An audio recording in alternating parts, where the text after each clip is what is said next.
अगर मैं आपसे पूछूं कि आप बिना खाए पिए कितने घंटे रह सकते हैं, तो आपका जवाब ज्यादा से ज्यादा 24 या फिर 48 घंटे हो सकता है। लेकिन आज इस वीडियो में हम आपको एक ऐसे बाबा की कहानी बताएंगे जिन्होंने बिना कुछ खाए पिए पूरे 80 बरस गुजार दिए।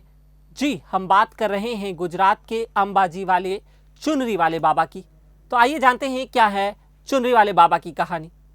जी, हम बात कर रहे हैं गुजरात के गांधीनगर जिला अंतर्गत ग्राम चरादा में पैदा हुए प्रहलाद भाई की। कहते हैं कि प्रहलाद भाई तब मात्र 10 बरस के थे जब चमत्कारिक घटनाक्रम के चलते उनकी भूख प्यास दोनों चले गए और यह सिलसिला पूरे 80 बरस कायम रहा। अध्यात्म के जानकारों के अनुसार तरुणाई में ही बाबा का ब्रह्मरंध्र खुल गया और इसी के चलते वे न केवल भूख प्यास से ऊपर उठ गए बल्कि उन्हें दिव्य दृष्टि भी प्राप्त हुई। इसके बाद कई दशक तक बाबा तीर्थाटन करते रहे। 3 साल तक उन्होंने कैलाश में तपस्या भी की। 25 साल तक वे मौन रहे। साधना की प्रौढ़ावस्था में तपस्या के लिए बाबा ने गिरनार की तलहटी का चुनाव किया।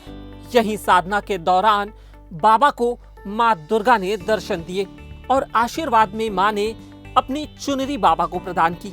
लंबे समय तक साधना में लीन रहकर अपना नाम और अपनी पहचान खो चुके बाबा को तो जैसे पुनर्जीवन मिला और इसके बाद चुनरी वाली माता जी के रूप में उन्हें नया परिचय प्राप्त हुआ। इस नई पहचान के साथ बाबा ने गुजरात के सुप्रसिद्ध तीर्थ अंबाजी मंदिर के करीब अपनी धूनी रमाई और जिस छोटे से कक्ष में उन्होंने धूनी रमाई वह 4 दशक से भक्तों की मुराद पूरी करने का ठौर बना हुआ है।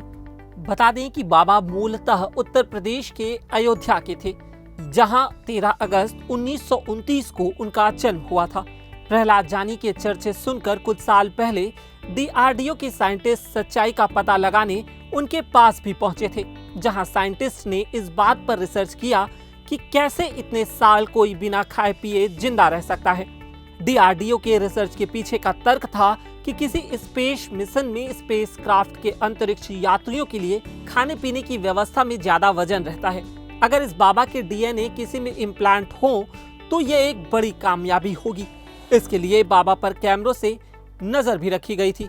लेकिन ये अचरज की बात है कि बिन खाए पिए कैसे बाबा जिए, ये वैज्ञानिक भी नहीं पता लगा सके। प्रहलाद जानी उर्फ चुनरी वाले बाबा के खाने पीने और उत्सर्जन की क्रिया से पूर्ण मुक्त रहने के दावे का कई बार और भी मेडिकल टेस्ट और साइंटिफिक टेस्ट भी कराया जा चुका है।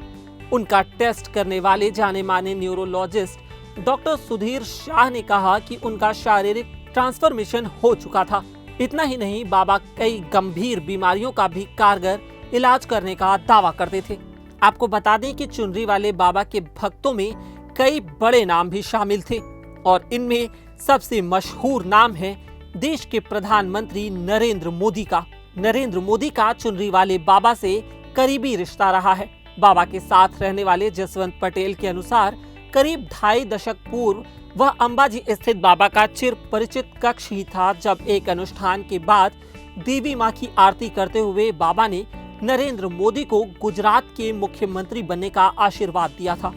बकौल जसवंत यह आशीर्वाद पाकर नरेंद्र मोदी हतप्रभ थे और इन्हें इस आशीर्वाद पर भरोसा नहीं था, मगर बाबा के आशीर्वाद को उन्होंने पूरे सम्मान से स्वीकार किया। यह कोई पहला मौका नहीं था जब नरेंद्र मोदी बाबा के साथ थे। उन दिनों वे प्रायः बाबा का आशीर्वाद लेने पहुंच जाया करते थे। मेरा नाम है उत्कर्ष, कैमरे के पीछे थे जगन्नाथ राव। अगर आपको यह वीडियो पसंद आया तो हमारे फेसबुक पेज पर लाइक करें और यूट्यूब पर सब्सक्राइब करें।